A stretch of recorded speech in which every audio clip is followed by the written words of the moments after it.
Ketika saya melihat di poli anak-anak, itu anak balita rata-rata mengalami kelambatan berbicara. Gara-gara Gara-gara mungkin tidak banyak diajak bicara oleh orang oke. tuanya. Iya. Anak-anaknya juga dikasih supaya tidak nangis Iya. gitu ya. Bagaimana kita merumuskan pembatasan penggunaan medsos untuk anak-anak, usia anak. Karena analisa kami sementara ini dari berbagai kasus yang kami turun di lapangan langsung, salah satu penyebab dari adanya kekerasan terhadap anak atau perempuan tadi pola asuh dalam keluarga, ya. Yang kedua pengaruh gadget yang sudah luar biasa. Kita nggak bisa melarang anak-anak kita untuk stop main gadget, tetapi kita harus memberikan solusi. Maka solusi yang kami tawarkan di Ruang Bersama Indonesia ini adalah dengan memfasilitasi permainan tradisional. Stand by. On the record. Halo Sobat Antara, selamat datang di podcast Antara On The Record. Kali ini bersama saya Nabila Karisti. Dan Antara On The Record berhasil mendatangkan Ibu Menteri Pemberdayaan Perempuan dan Perlindungan Anak, Ibu Arifah Fauzi. Gimana kabarnya Bu? Alhamdulillah Mbak Nabila sehat. Mbak Nabila gimana? Alhamdulillah sehat juga. Terima kasih banyak loh Bu sudah Kok ada berkenan kata-kata datang. akhirnya berhasil mendatangkan? Karena ternyata mengundang Ibu cukup sulit ya. Ibu jadwalnya juga padat sih, banget. enggak juga sih. Iya, saya udah melampirkan surat dari beberapa bulan lalu, gitu tapi ya? alhamdulillah diterima dengan baik dan Ibu juga berkenan untuk datang ke studio. Oke, terima kasih atas undangannya Mbak Nabila. Sama-sama. Dan Iya. Ibu, publik juga tentunya masih menantikan Ibu jawaban dari Kementerian PPA terkait dengan kasus-kasus yang terjadi ya Bu ya sekarang ini, banyak kekerasan seksual yang terjadi bahkan di ruang publik sekalipun. Nah mungkin untuk perlindungan nih, apalagi Oke. sekarang kita katakan kekerasan seksual kan menjadi fenomena ya yang terus-terus terjadi. Ini seperti apa? Iya, inovasi yang kami lakukan sebetulnya melanjutkan dari program Menteri sebelumnya, Ibu Bintang, program Desa Kelurahan yang Ramah Anak dan Perempuan.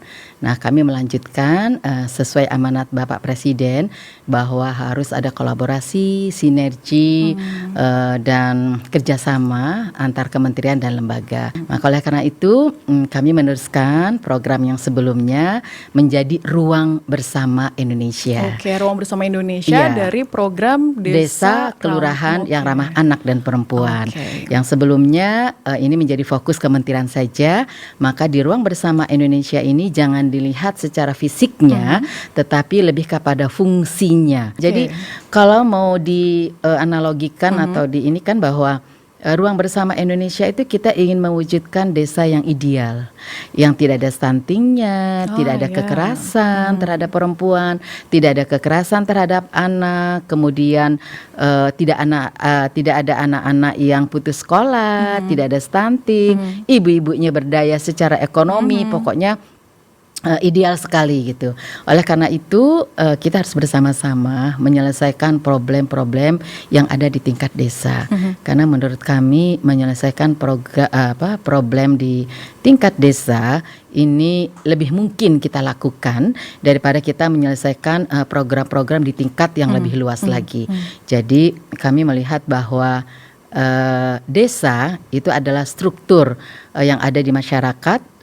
Kemudian desa itu kan terdiri dari keluarga-keluarga. Jadi kami berharap dengan Ruang Bersama Indonesia ini adalah penguatan di sebuah desa untuk memberdayakan masyarakatnya. Iya, betul. Bukan hanya perempuan dan anak saja, tetapi di keluarga itu yang menjadi fokus, yang menjadi manajernya adalah perempuan. Jadi kalau perempuannya kuat, perempuannya sehat, pasti anaknya juga kuat, sehat. Kalau keluarganya sehat, keluarganya kuat, desanya juga akan kuat dan sehat. Betul. Kalau desanya kuat, sehat, pasti negara kita Negara juga juga kuat. kuat dan Iya. sehat. Jadi Ruang Bersama Indonesia ini mencoba menyelesaikan bersama-sama, bergandengan tangan dengan berbagai pihak untuk ayo kita melihat persoalan yang terjadi di desa seperti apa, terus masing-masing kita menyelesaikan di bagian apanya. Kalau Menteri Kemendikdasmen mungkin anak-anak yang sekolah seperti apa, Menteri Kesehatan ini luas juga cakupannya. ibu hamil bagaimana kondisinya, kemudian Oke. anak stunting dan sebagainya. Jadi kita bersama-sama. Ini sudah ada di Begitu. berapa desa Bu sekarang? Kita untuk pilot project kita ada di 6 titik Ada 6 titik, mewakili 5 zona. Oke. Jadi untuk Sumatera itu ada di Jambi, Kalimantan ada di Kalimantan Selatan, kemudian Sulawesi ada di Gorontalo, Indonesia Timur ada di NTT, kemudian untuk Jawa itu ada di Jawa Timur, DKI dan Banten. Ya ada 7 pilot project kita. Dan untuk sampai akhir tahun kita menargetkan ada 138 desa kelurahan yang ramah anak untuk menjadi ruang bersama Indonesia. Apa sih sebetulnya bedanya antara desa kelurahan yang ramah anak dan perempuan menjadi ruang bersama Indonesia? Indikatornya sama dengan desa kelurahan yang ramah anak dan perempuan, hanya ditambah ada kolaborasi. Karena nggak mungkin kita menyelesaikan Iya, sendiri. betul. Nggak cuma yang harus menyelesaikan ini Kementerian Pemberdayaan Perempuan dan Iya, Perlindungan itu Anak menjadi saja. sama-sama. Kasus kekerasan seksual, apa Iya. mungkin hal-hal yang terjadi belakangan ini memang pentahelix ya Bu ya Iya, seharusnya. harus bareng-bareng. Nah, program kami yang kedua adalah perluasan pemanfaatan call center kami Sapa 129. Kami punya call center untuk masyarakat yang mungkin melihat atau mengalami kekerasan bisa melaporkan ke call center kami atau UPTD yang ada di beberapa kabupaten. Dan dari inovasi call center yang disediakan dari Kemen P3A, sejauh mana animonya Bu sejauh ini? Cukup tinggi, banyak sekali. Ini dari seperti fenomena gunung es Gunung gitu es, ya Bu? betul. Hanya ada angka kekerasan yang tinggi karena masyarakat kita semakin sadar bahwa ketika dia mengalami kekerasan dia harus speak up. Nah ini kan jadi menunjukkan banyak yang berani berbicara sehingga peristiwa-peristiwa atau kejadian-kejadian kekerasan seksual ini semakin bertambah jumlahnya karena semakin banyak yang berani untuk speak up, untuk bicara. Dari 7 desa yang Ibu pilih tadi, apa sebetulnya melatar belakangi? Apakah ada kasus-kasus kah dulu sebelumnya yang memang wah ini harus di desa ini dulu nih sebagai pilot projectnya? Iya, jadi ada hal yang menarik karena di desa tersebut stuntingnya yang tadinya dari 18 atau 13 sekarang hanya tinggal 3 atau 5. Kemudian tidak ada kekerasan terhadap perempuan, tidak ada kekerasan terhadap anak, tidak ada pernikahan usia anak. Jadi saya melihat bagaimana perempuan-perempuan dilatih untuk mandiri gitu karena Untuk salah berdaya satu di ekonomi juga faktor gitu ya, Bu, ya? faktor penyebab kekerasan terhadap perempuan itu kan salah satunya faktor ekonomi. Oke. Ketika perempuan sudah kuat secara mandiri gitu bisa meminimalisir adanya kekerasan terhadap perempuan. Oke, menitik beratkan dari tadi Bu, kita sudah membahas bahwa wah pembangunan desa ini ternyata tumpuannya terhadap perempuan yang berdaya begitu ya Bu. Betul, Kenapa sih betul. harus perempuan yang berdaya nih Bu? Iya, karena ibu itu adalah sekolah pertama untuk anak-anaknya. Jadi anak-anak itu mau seperti apa, itu ada di tangan orang tua sebetulnya antara bapak dan ibu. Karena yang mengasuh itu bukan hanya ibu saja, harusnya dua-duanya. Nah, saat ini nampaknya peran ayah itu sangat jauh berkurang sehingga anak-anak ini juga perlu ada pola asuh Iya. yang lebih banyak untuk bapaknya gitu ya. Nah, kenapa sih harus perempuan menjadi pondasi? Karena kita tahu bahwa perempuan itu manajer di sebuah keluarga. Dia yang mengatur di dapurnya seperti apa, pendidikan anaknya seperti apa gitu. Walaupun harusnya ini harus ada ketersalingan. Jadi dalam rumah tangga itu sesungguhnya adalah ketersalingan. Jadi mendidik anak ini ya sama-sama, Iya, betul. saling menghormati, saling menghargai, saling memaafkan. Jadi bukan hanya perempuan saja yang harus menghormati suami, tetapi suami juga harus menghormati ibu ya atau istrinya gitu. Jadi ketersalingan inilah yang menjadi pondasi dalam sebuah keluarga dan ibu memainkan peran yang sangat penting. Ya, betul sekali. Apalagi sekarang emansipasi wanita kita katakan peran seorang ibu ini perannya ganda ya Bu ya, bukan Iya. hanya mengurus anak, melainkan juga bisa menjadi pencari nafkah gitu ya Bu ya. Betul, Nah, betul. apakah dengan kehadiran dari Rumah Indonesia Ruang Bersama Bersama Indonesia. Indonesia tadi, apakah mungkin ada kegiatan yang berkaitan dengan pemberdayaan perempuannya Bu? Atau seperti Banyak apa? sekali. Salah satunya kita bekerja sama dengan mitra, di mana mitra ini melakukan assessment kira-kira perempuan-perempuan di desa tersebut ini passionnya apa sih, kemudian sumber daya alamnya apa, apakah sumber daya alam di daerah tersebut bisa di-create gitu ya menjadi sesuatu yang berdaya jual gitu ya. Jadi dilakukan assessment, kemudian passionnya kemana, apakah ingin UMKM, ataukah kuliner, ataukah menjahit, ataukah di dunia kecantikan. Kita coba Sesuai dengan passion dari iya, ibu-ibu tadi passionnya. ya, Bu ya. Kemudian akan dilakukan pelatihan, dan setelah diberikan pelatihan, mitra kita yang akan menilai bahwa ini kayaknya oke deh bisa lanjut untuk diberikan modal pinjaman ya, Oke. bukan dikasih modal. Karena kalau dikasih tidak mendidik, tetapi kalau dipinjamkan itu biasanya ada semangat tersendiri untuk bisa mengembalikan sehingga usaha yang dilakukan ini bisa berhasil. Nah, setelah berhasil kemudian akan dilatih kembali, ditingkatkan pinjaman modalnya. Kalau awalnya misalkan 5 juta bisa naik lagi dan sekarang sudah ada yang sampai 40 juta untuk pinjaman modalnya. Sudah ada berapa perempuan Bu yang memanfaatkan ruang pemberdayaan tersebut? Ruang Bersama Indonesia banyak sekali ya. Sebetulnya 138 desa kelurahan yang ramah anak dan perempuan ini sudah banyak penguatan perempuannya gitu ya. Sinergi dengan beberapa mitra juga sudah dilakukan. Hanya saja pada periode saat ini kita lebih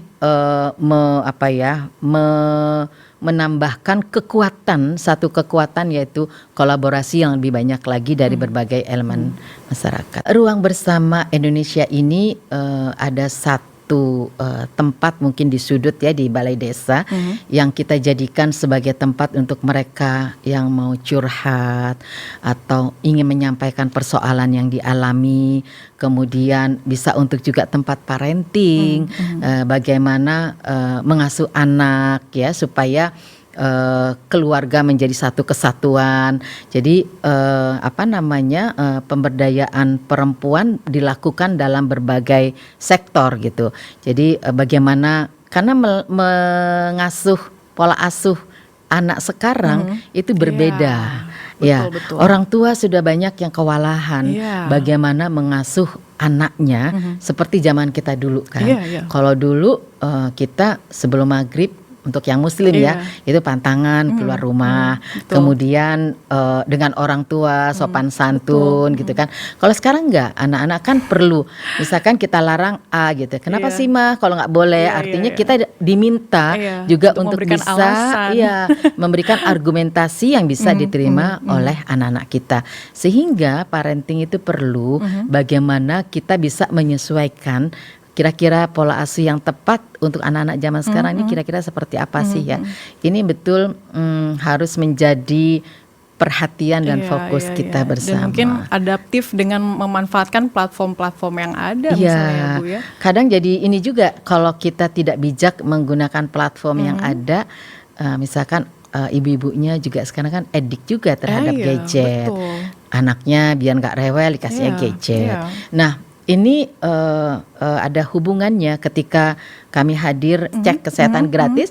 Saya datang di sebuah kecamatan, di sebuah puskesmas, ada 2 yang membuat saya melihat bahwa gadget itu punya pengaruh yang luar biasa kalau kita tidak hati-hati.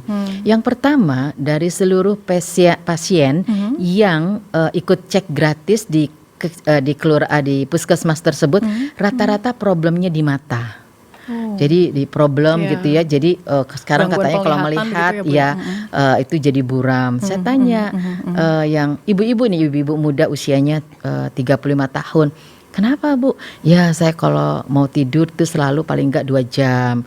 Terus sehari-hari. Jadi memang faktor penggunaan gadget yang berlebihan itu ternyata berpengaruh. Betul. Yang kedua, ketika saya melihat di poli anak-anak, itu anak balita rata-rata mengalami kelambatan kesulitan berbicara. Gara-gara gadget. Gara-gara mungkin tidak banyak diajak bicara oleh orang oke. tuanya, Iya, iya. sehingga stimulus Orang tuanya terlalu sibuk main handphone ya gitu mungkin ya Bu ya. anak-anaknya juga dikasih supaya tidak nangis Iya. gitu ya. Ada sahabat saya yang si ibunya bekerja, ketika pulang kantor si anak nih ngambek, nggak mau dideketin, nggak mau disapa gitu, terus badannya panas, datang ke dokter berkali-kali panasnya nggak turun-turun, akhirnya datang ke psikolog, kemudian disampaikan, ibu luangkan waktu setiap hari 30 menit aja tanpa gadget. Ternyata sembuh anaknya, dan anaknya kembali merangkul ibunya. Iya, Ini iya. artinya bahwa ini mungkin menjadi evaluasi kita bersama ya, bahwa sesungguhnya komunikasi langsung dengan anak itu mempunyai kekuatan Iya. secara psikologis, kedekatan emosional itu memang harus dijaga. Karena kalau enggak ya akhirnya anak-anak nggak nurut sama kita gitu ya, karena pengaruh-pengaruh itu. Ya, kalau gitu. kita lihat meski memang mungkin dampak positifnya juga banyak ya Bu ya, Iya. tapi ternyata dampak negatifnya jauh lebih lebih vital ya, Iya. bahayanya untuk masa depan anak-anak kita juga betul. tentunya. Ada tidak Bu program dari Kementerian PPPA mungkin berkolaborasi misalnya dengan Kementerian Komunikasi dan Digital untuk pengaturan gadget Oh atau ya, segala macam? ya, Seperti ya. apa sih Bu? Kemarin dari Komdigi sudah peraturan PP pemerintah, ya, peraturan pemerintah. itu baru pada untuk para apa namanya provider. Oh, provider. Jadi provider ada persyaratan, tidak boleh menampilkan ABCD gitu ya, sehingga kalau mereka melanggar maka akan ada sanksinya. Nah, follow up dari regulasi tersebut adalah bagaimana pembatasannya untuk anak-anak. Kami sudah rapat perdana untuk merumuskan itu, Komdigi, KPPA, Kementerian Agama, Kementerian BKKBN, terus Mendikdasmen. Mendikdasmen. Ya, jadi itu yang kita tambahkan, bagaimana kita merumuskan pembatasan penggunaan medsos untuk anak-anak, usia anak. Karena analisa kami sementara ini dari berbagai kasus yang kami turun di lapangan langsung, salah satu penyebab dari adanya kekerasan terhadap anak atau perempuan tadi pola asuh dalam keluarga, ya. Yang kedua pengaruh gadget yang sudah luar biasa. Yang ketiga adalah faktor lingkungan atau masyarakat. Harusnya masyarakat kita juga punya perhatian yang sama bagaimana lingkungan bisa diciptakan untuk saling mengingatkan. Nah, inilah sebetulnya cita-cita dari Ruang Bersama Indonesia ini, bagaimana kita saling melindungi anak-anak kita, perempuan-perempuan kita, dan juga warga semuanya. Bukan hanya perempuan saja sebetulnya dilindungi, karena sekarang juga ada kekerasan terhadap laki-laki, walaupun Ya. korbannya tidak terlalu banyak gitu. Dan Ruang Bersama Indonesia juga bisa mengalihkan ya Bu ya kegiatan-kegiatan menjadi lebih produktif. Betul, betul. Nah, salah satu yang kami tawarkan di Ruang Bersama Indonesia ini adalah kita nggak bisa melarang anak-anak kita untuk stop main gadget. Tetapi kita harus memberikan solusi. Maka solusi yang kami tawarkan di Ruang Bersama Indonesia ini adalah dengan memfasilitasi permainan tradisional yang berbasis kearifan lokal. Jadi permainan hidupkan tradisional lagi begitu ya, Bu di ya? Aceh, di Jawa gitu kan. Kenapa kami menawarkan itu? Karena menurut kami permainan tradisional itu mempunyai filosofi yang sangat tinggi. Satu, dia bisa membangun karakter anak Indonesia. Permainan tradisionalnya nggak ada yang sendiri, nggak seperti gadget. Sekarang kan anak-anak tuh ramai dalam kesendirian. Iya. Dia pulang sekolah asik mojok di kamar, ketawa-ketawa sendiri gitu ya. Dia merasa ramai tapi sebetulnya dia sendiri. Jadi sebetulnya asosial.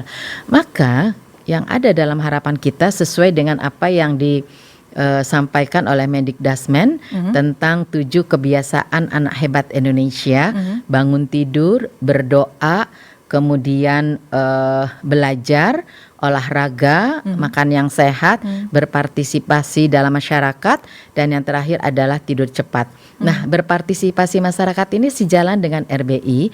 Jadi menurut Pak Menteri, anak-anak pulang sekolah itu nggak boleh diam di rumah, tetapi harus beraktivitas, termasuk gurunya. Sehingga di permainan tradisional ini anak-anak secara ini bergerak. Sekarang kan anak-anak kita jarang gerak ya, betul. Karena dari sekolah, terbelenggu oh dengan iya, udah asik handphonenya. sendiri gitu. Tapi mudah-mudahan ini menjadi salah satu solusi. Kita nggak berani mengatakan ini solusi terbaik, tidak. Tetapi ini adalah salah satu solusi yang kami tawarkan. Ayo kita bersama-sama menjaga anak-anak kita, menjaga perempuan-perempuan kita, menjaga masyarakat kita agar semuanya merasa nyaman dan aman dalam kehidupan sehari-harinya. Oke, balik lagi soal sosial media tadi. Mengenai sosial media ini juga kan tentunya paparan konten-konten negatif ya Bu ya. Pornografi, kekerasan berbasis gender online. Bahkan yang terakhir juga di Facebook Bu, Meta muncul ada grup yang membuat grup itu fantasi sedarah. Aduh itu sangat miris sekali. Ini komentar Ibu seperti apa nih Bu? Iya, inilah kesehatan mental kita ya. Kesehatan mental masyarakat kita ini sudah pada taraf yang sangat memprihatinkan, karena sesungguhnya hal itu kan tidak boleh terjadi. Agama manapun tidak memperbolehkan ya, tapi ternyata mereka sudah punya komunitas tersendiri dan tanpa kita sadari bahwa itu terjadi.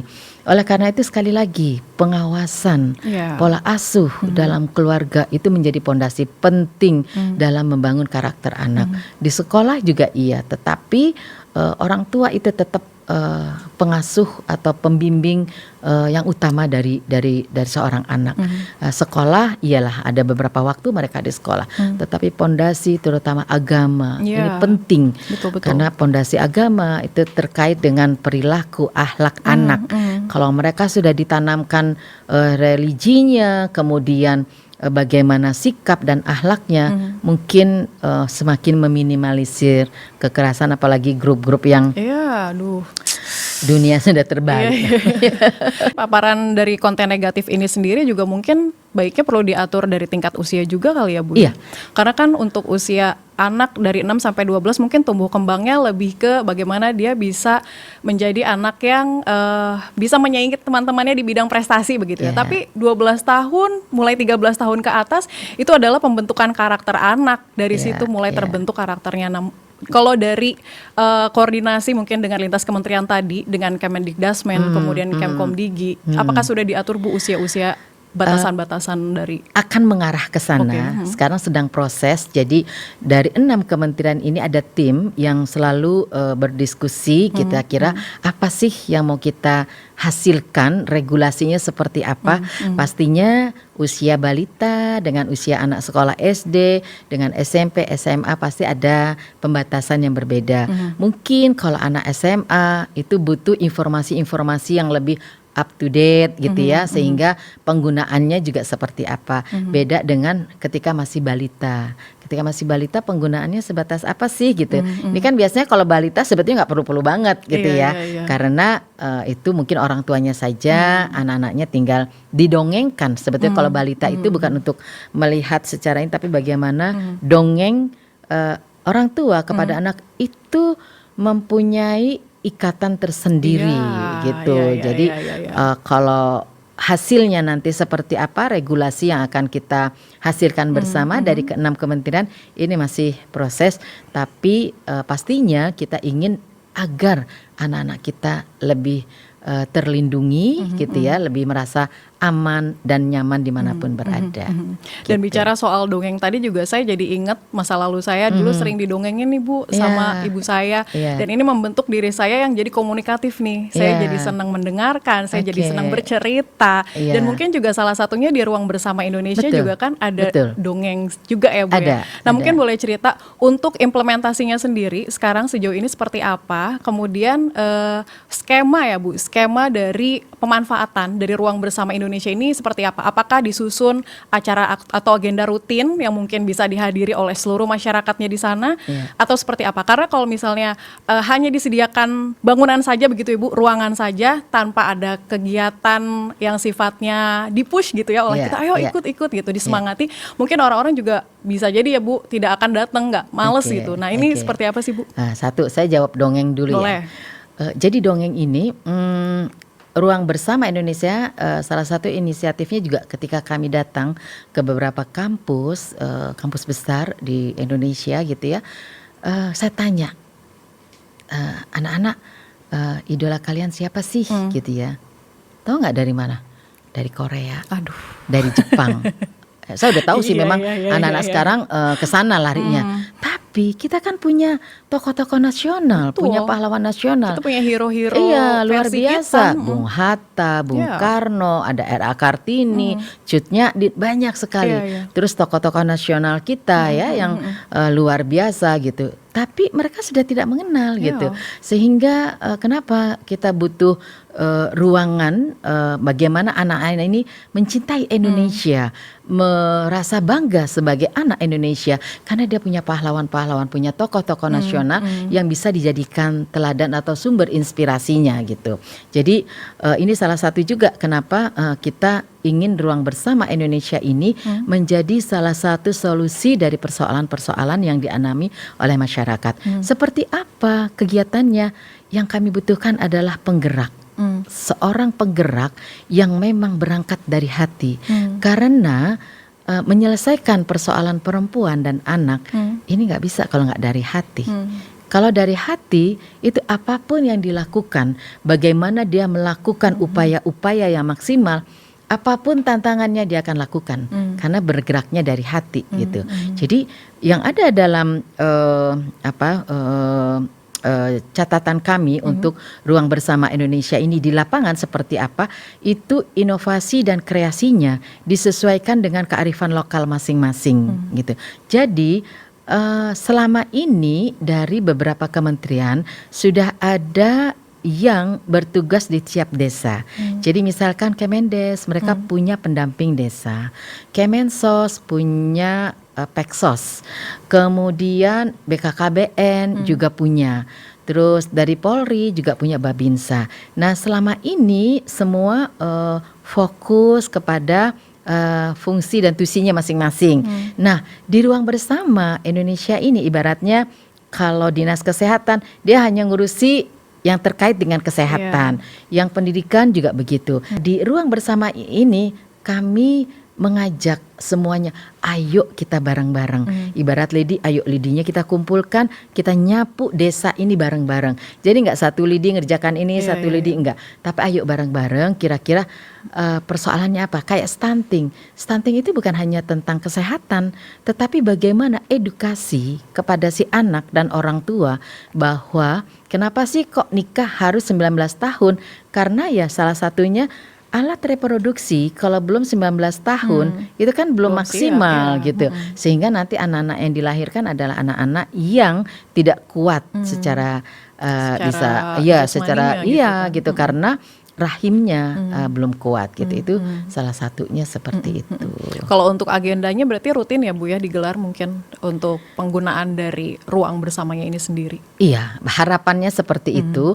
Oleh karena itu kami sudah punya relawan Sapa. Relawan Sapa itu adalah teman-teman yang bergerak melakukan pendampingan terhadap masyarakat yang mengalami atau melihat adanya kekerasan di desa gitu.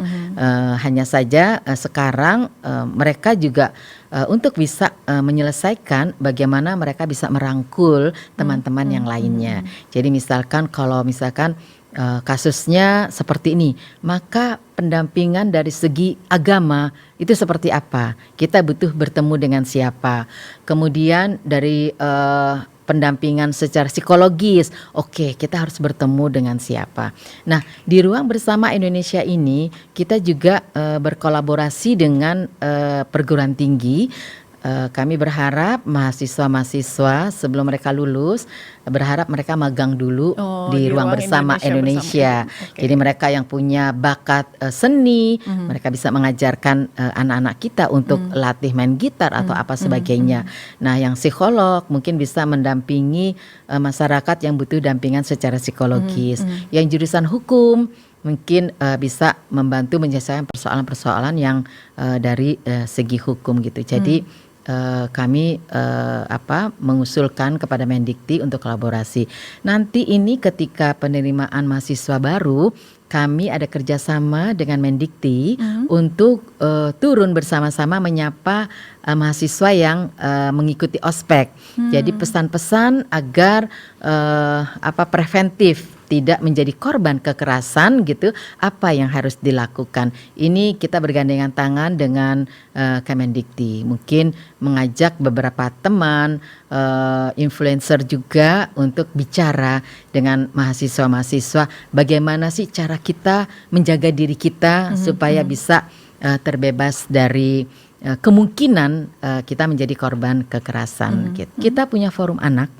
Jadi forum anak itu adalah sebuah forum bagaimana agar anak-anak kita ini belajar untuk bersosialisasi, menjadi leader gitu ya. Kemudian apa sih yang bisa saling mengingatkan antara teman-teman mereka sebaya. Nah, di Jawa Tengah itu ada forum anak yang istilah-istilahnya tuh lucu-lucu banget gitu. Jadi misalkan jaga teman sebaya gitu. Jadi kalau terus sebagai kalau temannya ada yang curhat, dia sebagai pendengar yang baik gitu ya. Kemudian di Jawa Tengah itu juga ada Garpu Perak. Garpu Perak itu adalah gerakan pria peduli perempuan dan anak. Nah, ini sekarang kan kita ingin bapak-bapak tuh punya perhatian lebih. Betul. Ada saya lupa di daerahnya di mana. Jadi sebuah lomba mewarnai untuk anak-anak balita, dia boleh ikut kalau yang nganter ayahnya. Ini kan bagus ya. Iya. Selama ini kan enggak bapak tuh ya udah mamanya terus gitu. Ini ada sebuah gerakan bagaimana mendekatkan si bapak dengan si anak, salah satu caranya itu. Jadi boleh. Kemudian ada posyandu juga yang boleh anaknya dibawa ke posyandu kalau yang mengantarkan bapaknya gitu. Jadi ini mulai memunculkan peran aktif dari seorang ayah gitu. Jadi pengasuhan anak bukan hanya menjadi tanggung jawab ibu atau perempuan, tetapi ini adalah tanggung jawab bersama karena ayah punya posisi sendiri, ibu punya posisi sendiri, mereka punya peran yang saling melengkapi. Gitu. Dan terakhir Bu, harapan dari terbangunnya Ruang Indonesia Bersama sebagaimana dengan namanya. Iya, yang kami harapkan dengan adanya Ruang Bersama Indonesia ini kolaborasi, sinergi dan kerjasama dari berbagai pihak, khususnya partisipasi masyarakat ini sebagai sebuah solusi untuk menyelesaikan persoalan-persoalan di tingkat grassroots, di tingkat desa.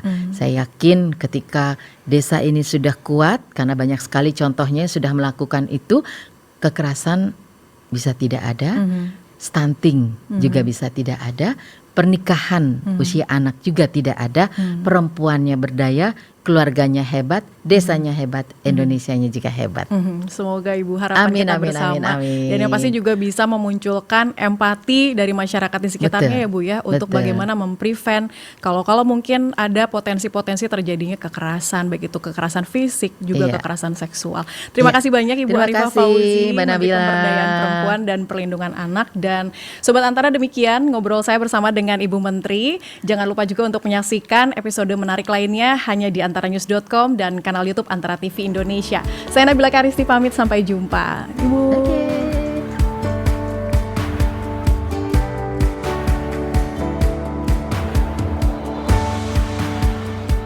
Stand by. On the record.